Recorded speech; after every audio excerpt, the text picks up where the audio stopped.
Polynomial मध्ये पुढचा topic आहे फॅक्टर थेरम. आता फॅक्टर थेरम हा फार इझी थेरम आहे, कारण यामध्ये आपल्याला जो रिमाइंडर आहे हा रिमाइंडर 0 असेल तर एखादी राशी ही एखादा पॉलिनॉमियलचा फॅक्टर असू शकतो. जसं की आता आपण सिंपल जर पाहायचं असेल तर 21 जे आहे तर त्याचा फॅक्टर 7 आहे का नाही, तर अशा वेळेस जो क्वेश्चन येतो तो येतो 3 आणि रिमाइंडर असतं 0 and that's why we can say that 7 is a factor of 21. तर सेम पद्धतीनं आपल्याला इथं काय करायचं आहे, पहिल्या एक्झाम्पल मध्ये आपला जो पॉलिनॉमियल आहे तर तो पॉलिनॉमियल आहे x square plus 2x plus minus 3 आणि x प्लस 3 हा त्याचा फॅक्टर आहे का नाही हे आपल्याला डिटरमाइन करायचं आहे. आता दिलेलं पॉलिनॉमियल आहे आपल्याकडे ते आहे x square plus 2x minus 3. Okay, so it is the value of px x square plus 2x minus 3. आता आपल्याला जो डिव्हिजर दिलेला आहे सो ते आहे x plus 3.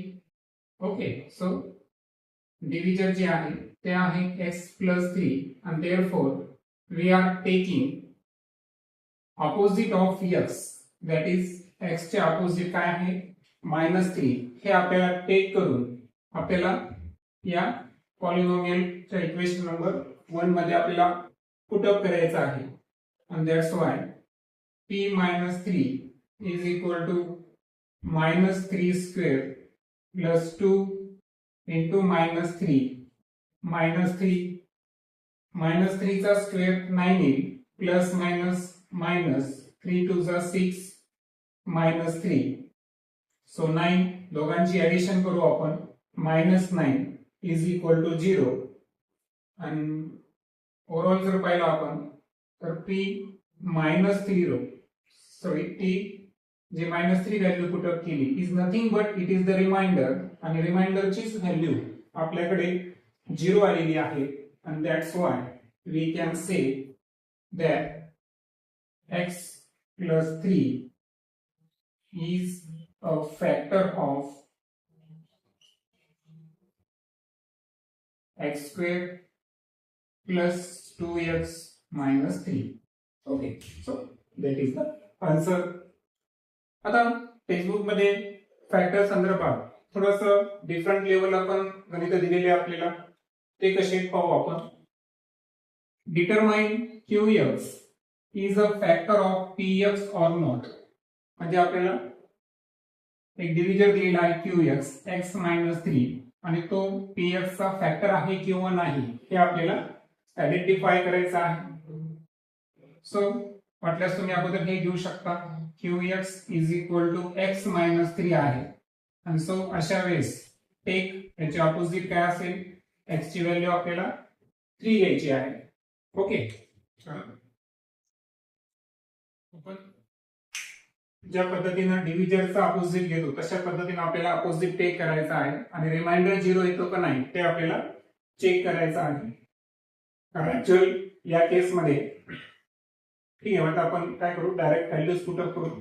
सो px जे दिलेले आपल्याला ते आहे 2x cube minus x square minus 45. 2 ला 2, x ची व्हॅल्यू आहे 3 स्क्वेअर सॉरी क्यूब आहे, then 3 square minus 45. So 2 into 3 चा जो क्यूब आहे तो एक 27 minus 9 minus 45. 27 2 जा 54 आणि या दोघांची ऍडिशन सुद्धा येईल 54 आणि जे रिमाइंडर आलं ते आलं 0. सो जेव्हा आपण p3 ची व्हॅल्यू टेक केली होती तेव्हा आन्सर आला 0. दॅट्स वाय आन्सर 0 आला असेल तर definitely qx is equal to x minus 3 is a factor of given polynomial. Okay, so अशा पद्धतीने तुम्ही फायनल आन्सर लिहू शकता. सो ही आहे फॅक्टर मेथड. नेक्स्ट प्रॉब्लेम आहे, show that m minus 1 is a factor of m to the power 21 minus 1 आणि m to the power 22 minus 1. आता यावेळेस आपल्याला डिव्हिजन एकच दिलेला आहे. That's why we are taking m is equal to 1. Okay, so आपण काही स्टेप डायरेक्ट घेऊ की आपल्याला काय करायचं आहे की आपल्याला जो फॅक्टर आयडेंटिफाय करायचा आहे m-1 हा फॅक्टर आहे का नाही, तर त्यासाठी आपल्याकडे दोन पर्याय दिले आहेत. एक m to the power 21 minus 1 ते आपण एका साइडला घेऊन टाकू. ओके, आणि जी अनदर साइड आहे त्याला आपण m to the power 21 minus 1 घेऊन टाकू. देन अशा केस मध्ये px is equal to m to the power 21 minus 1 आणि त्यानंतर m ची व्हॅल्यू आपल्याला 1 प्लेस करायची आहे आणि दॅट्स व्हाय 1 चा पॉवर 21 minus 1. आता एकचा कोणताही पॉवर घ्या तुम्ही. ओके, पॉझिटिव्ह घ्या किंवा निगेटिव्ह घ्या आणि सॉरी 1 पॉझिटिव्ह आहे तर त्याचा ऑड घ्या किंवा इव्हन घ्या, है ना. कोणताही घातांक जो आहे तो 1च असेल and so 1 minus 1 is equal to 0 and that's why we can write m minus 1 is a factor of m to the power 21 minus 1. Second गणितामध्ये जर पाहिलं आपण तर px is equal to m to the power 21 minus 1. तो पुन्हा एकदा 1 value place करणार आपण. 1 चा 22 पॉवर जरी घेतला आपण तर आन्सर 1च येईल आणि 1 minus 1 is equal to 0 and that's why m minus 1 is also a factor of m to the power 21 minus 1. कारण दोन्ही केसेस मध्ये जे रिमाइंडर आहे त्याची व्हॅल्यू 0 आलेली आहे आणि रिमाइंडर 0 असेल तर डेफिनेटली तो डिव्हिजर किंवा दिलेली राशी ही गिवन पॉलिनॉमियलचा फॅक्टर असतो. ओके, आता नेक्स्ट प्रॉब्लेम मध्ये if x minus 2 and x minus 1 by 2 both are factors of polynomial nx square minus 5x plus m show that m is equal to n is equal to 2. दोन्हीची value 2 आहे हे आपल्याला सिद्ध करायचं आहे. आता एक लक्षात घ्या की हे दोन्ही फॅक्टर आहेत याचा अर्थ पॉलिनॉमियलची जेव्हा आपण व्हॅल्यू घेऊ तेव्हा ती काय असणार, 0 असणार. सो आपल्याला जी पहिली केस दिलेली आहे तर ते आहे ऍट x minus 2. ओके, आता x minus 2 असताना आपण काय घेणार की जे x ची व्हॅल्यू आपण टेक करणार. ओके, सो x ची व्हॅल्यू आपण टेक करणार x is equal to 2 आणि यावेळेस जे पॉलिनॉमियल असेल अर्थातच p2 तर याची व्हॅल्यू काय आहे, 0 आहे. ही कंडिशन आपल्याकडे असेल आणि दुसरी कंडिशन आहे at x minus 1 by 2 take x minus x is equal to 1 by 2. Okay, आणि x ची व्हॅल्यू 1 by 2 असताना जे गिवन पॉलिनॉमियल आहे तर त्याचे रिमाइंडर ची व्हॅल्यू किती आहे, 0 आहे. हे आपल्याला इथे विचारात घ्यायचं आहे. मग आता जे गिवन पॉलिनॉमियल आहे आपल्याकडे तर ते आहे px is equal to nx square minus 5x plus m आणि याची व्हॅल्यू आपल्याला px च्या ऐवजी p2 आपण टाकणार आणि ती व्हॅल्यू 0 घेणार. सो मी काय करतो, सर्वात अगोदर हे इक्वेशन लिहितो. ओके, सो वाटल्यास आपण सर्व व्हॅल्यू टाकू, वाटल्यास आपण जरा नंतर रिअरेंज करू. सो p ची व्हॅल्यू आपण 2 टाकली. सो n 2 चा square minus 2 plus m is equal to 2 चा स्क्वेअर आहे 4 4m minus 5 2 चा 10 plus m. ओके, आता जसं की आपल्याला माहित आहे की ही p2 ची व्हॅल्यू आलेली आहे आणि p2 ची व्हॅल्यू 0 सुद्धा आहे. Okay, suppose this is equation 1 आणि याला मी p2 is equal to 2. आता 1 आणि 2 ची लेफ्ट हँड साइड सारखी आहे म्हणून we can write from 1 and 2, we can write 4m minus 10 plus m is equal to 0. आणि मायनस 10 ला जर आपण अपोजिट साइडला घेतलं आणि m जर आपण अगोदर घेऊ म्हटल्यास m मी अगोदर घेतो प्लस 4m नंतर आणि मायनस 10 हे अपोजिट साइडला गेल्यावर प्लस 10 होतात. आणि suppose this is equation number 3. आता या पॉइंटला आपण थांबूया. आता आपल्याला एक सेकंड पण हे दिलेलं आहे. ओके, सो आपण आता सेकंड केसचा विचार करू. सेकंड केस मध्ये आपण पी हाफ ची व्हॅल्यू 0 गेली याला इक्वेशन नंबर 3 पुट अप करू आणि गिवन पॉलिनोमियल जे आहे px is equal to nx square minus 5x plus m. Okay, so आता आपल्याला काय करायचं आहे की याच्यामध्ये हाफ व्हॅल्यू इन्सर्ट करायची आहे. So p half is equal to n half square minus 5 half plus m. So half square जे आहे 10 1 by 4. So we can write n upon 4. त्यानंतर इथे 5 upon 2 आणि इथे m. आता ही व्हॅल्यू जी आहे ही व्हॅल्यू सुद्धा कोणाची आहे p हाफ ची आहे. दॅट्स वाय याला आपण इक्वेशन नंबर 4 पुट अप करू. मग आता 3 आणि 4. ओके, दोन्ही व्हॅल्यू पी हाफ ची आहे. दॅट्स वाय इथे थोडंसं कॉम्बिनेशन चुकलं आपलं. इथे इक्वेशन 4 पाहिजे होतं आणि इथे 5. No problem. So from equation 4, okay, so equation 4 and 5. Okay, 4 आणि 5 नंबरचे जे इक्वेशन्स आहेत तर त्या दोन्ही इक्वेशन वरून आपण लिहू शकतो n upon 4 minus 5 upon 2 plus m is equal to 0. कारण हे p हाफ ची दोन व्हॅल्यूज आपल्याकडे आहेत. आता ठरल्याप्रमाणे m ला आपण अगोदर घेतो, n जे आहे ते नंतर घेऊ आणि मायनस 5/2 अपोजिट साइडला गेल्यावर प्लस 5/2. आता डिनोमिनेटर मध्ये सर्वात जास्त मोठ्या डिनोमिनेटर आहे 4. प्रत्येक राशीला आपण 4 ने मल्टिप्लाय करू. So 4m plus n/4 into 4 5/2 into 4. Okay, मग हे मल्टिप्लाय केल्यानंतर आपल्याला माहिती आहे की 4 4 कॅन्सल होतील आणि 2 1 जा 2 2 2 जा 4. सो ओव्हरऑल काय शिल्लक राहील इथे 4m plus m is equal to 5 2 जा 10. Suppose this is equation number 6. आता इक्वेशन नंबर 6 ऑब्टेन झाल्यानंतर आता आपल्याला इथे थोडंसं एक 10वीचा पोर्शन आहे पहा ऍक्च्युअल हा. पण ठीक आहे, मी तुम्हाला सांगून देतो की पहिला चॅप्टर आहे इक्वेशन लिनियर इक्वेशन संदर्भात. तर तिथे काय होईल की इथं m आणि n जे आहे तर त्यांचे कोएफिशिएंट एक्सचेंज झालेले आहेत.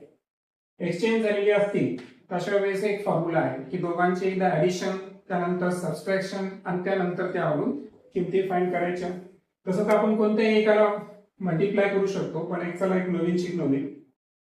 सो इक्वेशन 3 आहे तर मी काय करतो multiply both side of equation 3 by equation जे 3 आहे किंवा आपण ऍडिशन करायची आपल्याला. सॉरी, ऍक्च्युअल मल्टिप्लाय करायची गरज नाही. ठीक, सॉरी. तर पण adding equation 3 and 6, adding equation 3 and 6 3 आणि 6 नंबरच्या इक्वेशनचं आपल्याला ऍडिशन करायचं आहे. 3 नंबरचं इक्वेशन जे आहे ते आहे m प्लस 4n बरोबर 10. 6 नंबरचं इक्वेशन आहे 4m plus m is equal to 10. Addition केलं तर 5m plus 5m is equal to 20 आणि याला जर डिवाइड बाय 5, प्रत्येकाला 5 ने डिवाइड केलं, याला 5 ने डिवाइड केल्यावर m, याला केल्यावर n, आणि 5 4 जा 24, हे इक्वेशन नंबर 7. त्यानंतर आता आपल्याला 6 नंबर मधून 3 नंबरचं इक्वेशन सबस्ट्रॅक्ट करायचं आहे. सो सबस्ट्रॅक्ट इक्वेशन 3 फ्रॉम 6, म्हणजे 3 नंबर मधून आपल्याला 6 नंबरचं इक्वेशन सबस्ट्रॅक्ट करायचं आहे. 6 नंबरचं इक्वेशन काय आहे? 4m plus n is equal to 10. 3 नंबरचं आहे m plus 4m is equal to 10. So इथे मायनस मुळे सगळे चिन्ह बदलतील. 4 मधून 3 मायनस करा, इथे 3m येईल, minus 3m is equal to 0 येईल, आणि 0 आल्यामुळे 3m is equal to 3m, आणि त्यामुळे 3 3 कॅन्सल झाले, तर m आणि n ची व्हॅल्यू ही कशी आहे? सारखी आहे. आता m आणि n ची व्हॅल्यू सारखी आहे, तर put this value in equation number 7. Put this value in equation 7 number मध्ये आपल्याला m ची व्हॅल्यू n पुट अप करायची आहे. सो इक्वेशन काय आपल्याकडे? m plus n is equal to 4. m च्या ऐवजी आपल्याला n टाकता येतं. n plus n is equal to 4. So 2n is equal to 4. n is equal to 4 by 2, and that's why n is equal to 2. आणि ज्या अर्थी m आणि n हे दोन्ही एकमेकांच्या इक्वल आहेत, so we can write m is equal to n is equal to 2. आणि हे आपण इथं प्रूव्ह केलं. हे दोन्ही जर वरचे फॅक्टर असतील तर डेफिनेटली पॉलिनॉमियल मध्ये m आणि n या दोन्हीची व्हॅल्यू सारखी आहे. ओके. आणि फायनली आपण दोन गणित घेऊ. पहिल्यांदा आहे की px is equal to 2 plus 5x, then p2 plus p minus 2 minus p1 is equal to how much. आता या गणितामध्ये आपल्याला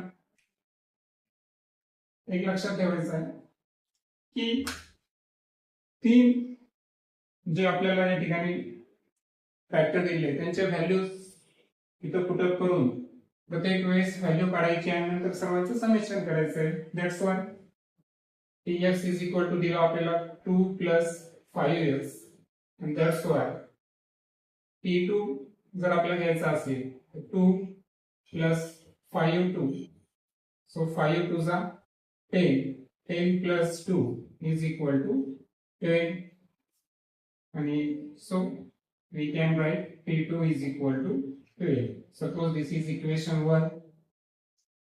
त्यानंतर p minus 2 काढायचा असेल तर 2 plus 5x जे आहे त्यामध्ये minus 2, so 2 plus minus minus 5 2 जा 10 is equal to minus 8, and that's why p minus 2 is equal to minus 8, equation number 2. आता आपण दोन व्हॅल्यूज फाइंड केल्या. एक आहे p2 बरोबर, दुसरा आहे p minus 2. आता व्हॅल्यू कोणती फाइंड करायची आहे? p minus 1. So p minus 1 is equal to equation आहे 2 plus 5x, so 2 plus 5x च्या ऐवजी minus 1, 2 plus minus minus 5 is equal to minus 3, and that's why p minus 1 जे आहे त्याची व्हॅल्यू येईल minus 3, and suppose this is equation 3. मग आपल्याला काय करायचं आहे? या इक्वेशन 3 फर्स्ट, सेकंड आणि थर्ड यामध्ये फर्स्ट आणि सेकंडचं ऍडिशन आणि त्यानंतर थर्ड जे आहे ते सबस्ट्रॅक्ट करायचं आहे. सो नाव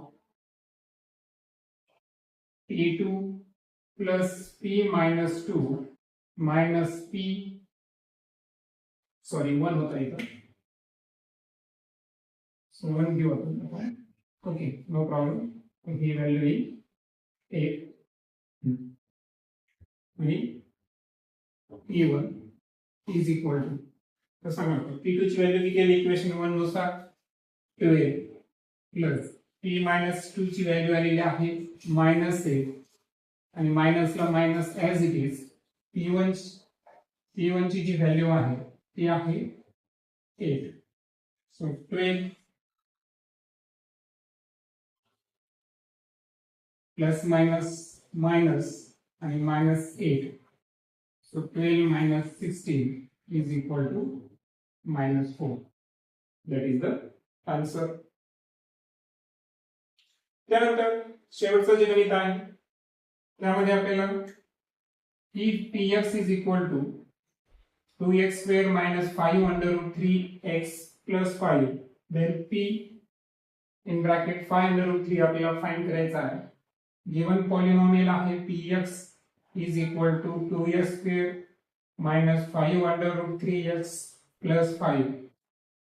So, p 5 under root 3 ची व्हॅल्यू फाइंड करताना जिथे जिथे x आहे तिथे आपण 5 under root 3 हे पुटअप करूया. आता 2 ला 2, 5 चा स्क्वेअर आहे 25, अंडर रूट 3 चा स्क्वेअर आहे 3, सो 3 into 25 हे होती 75 minus 5 under root 3 5 under root 3 plus minus minus 5 5 चा 25 under root 3 into under root 3 25 into 3 ते होईल 75 and plus 5, so हे होईल 150. ओके, -75 जे आहे ते +5 सोबत -70 होतील. ओके, आणि या दोघांचं जर आपण सबट्रॅक्शन केलं तर ते 80. ओके, आणि दॅट्स वाय या केसमध्ये p5 अंडर रूट 3 ची जी व्हॅल्यू आहे ती 80. ओके,